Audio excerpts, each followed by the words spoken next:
Partnering with schoolmates Ciara Judge and Emer Hickey, Sophie Healy-Thow entered into a world of science experiments that won the three girls international renown.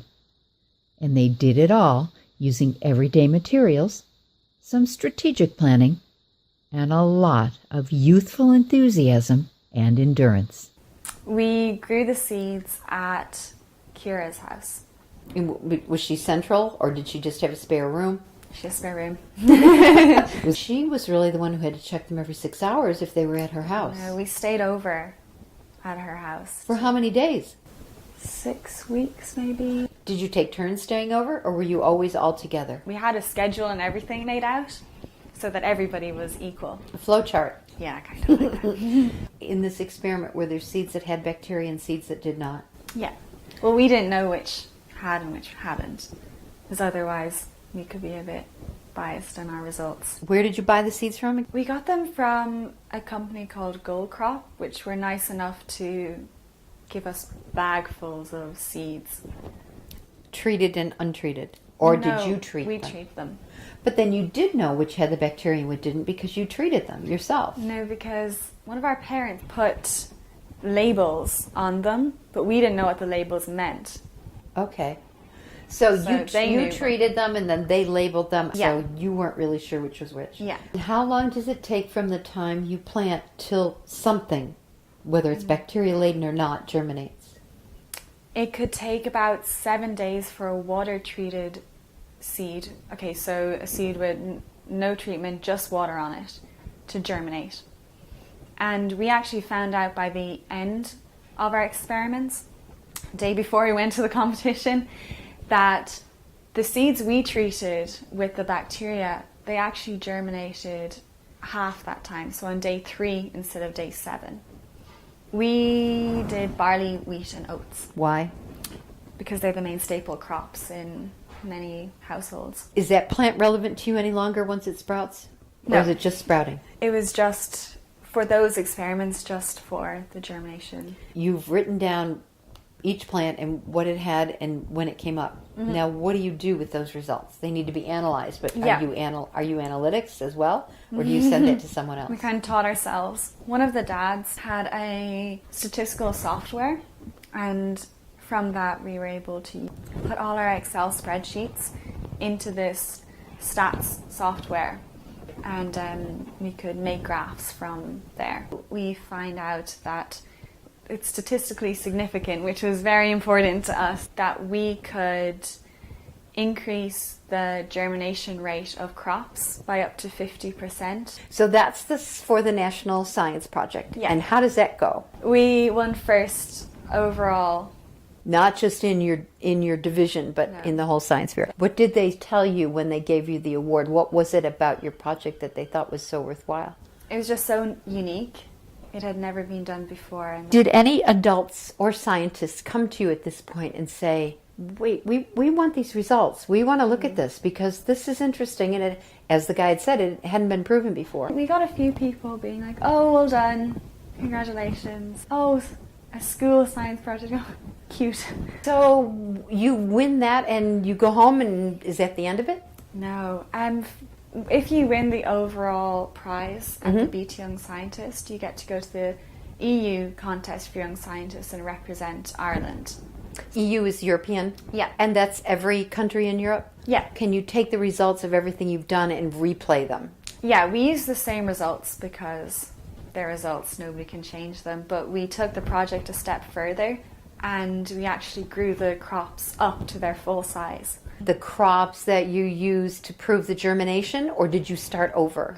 We treated new seeds. For how many seeds do you plant this time? About 2,000 seed. We just decided to do oats because we actually found that there was, in our results, oats worked slightly better, but we weren't exactly sure why, so we just focused in on oats at this point. So the fact that you just went to oats, how could you change what you were going to do moving forward if the other one was based on barley, oats, and wheat?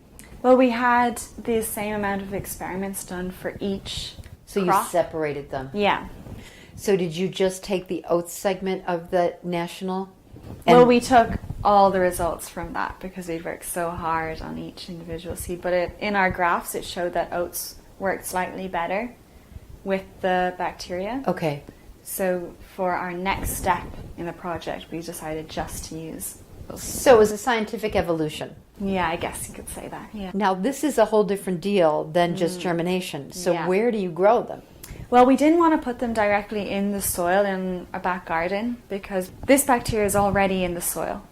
And adding more bacteria to the soil, we mightn't, but we could come up with complications, or there could be excess bacteria getting on the seed that we didn't want. So we got crates, and we filled the crates with a bin liner, like a black bag, and we put soil that we bought in these crates. We had them in a back garden, in Ciara's back garden. We needed them to be watered, but we wanted each of them to have the same amount of water at exact times in the day.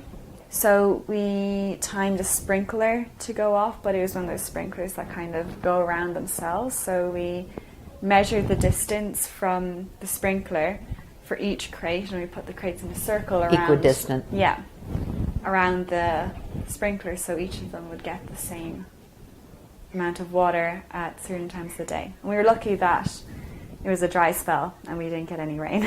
Really, the complexity, the thought process. You cannot afford to miss one step, No. or the whole thing will be skewed. And was there ever a point where you got to a point in the experiment where you went, oh, we never thought of that? Oh, yes. And there were plenty of moments where we'd be like moving a tray and like fall over something on the floor or something, and then one experiment gone, got to start again. Yeah. You grow these and they germinate and then they grow up.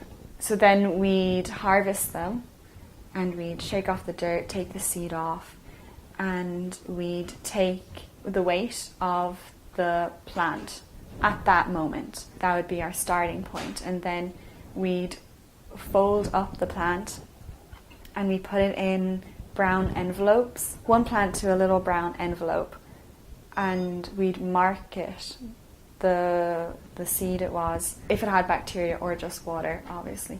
And then we'd put it in the oven so we could dry it out completely, get all the water out of the plant, and then take its dry mass measurement. That proved to us that we could that this bacteria made the plants longer and heavier because we also measured them before we dried them. The plants germinate faster, so they grow at an earlier stage, meaning that they can be harvested at Quicker. an earlier stage. And because they were longer and heavier, they also get more money for your harvest. So when is the European competition? September of 2013. And how does it go? We won it. Overall? Yeah, overall.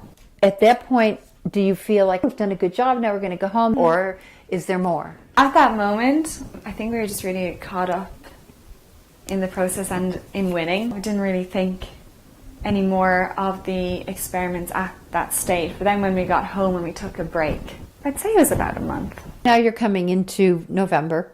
Yeah. And we hear of the Google Science Fair at that stage.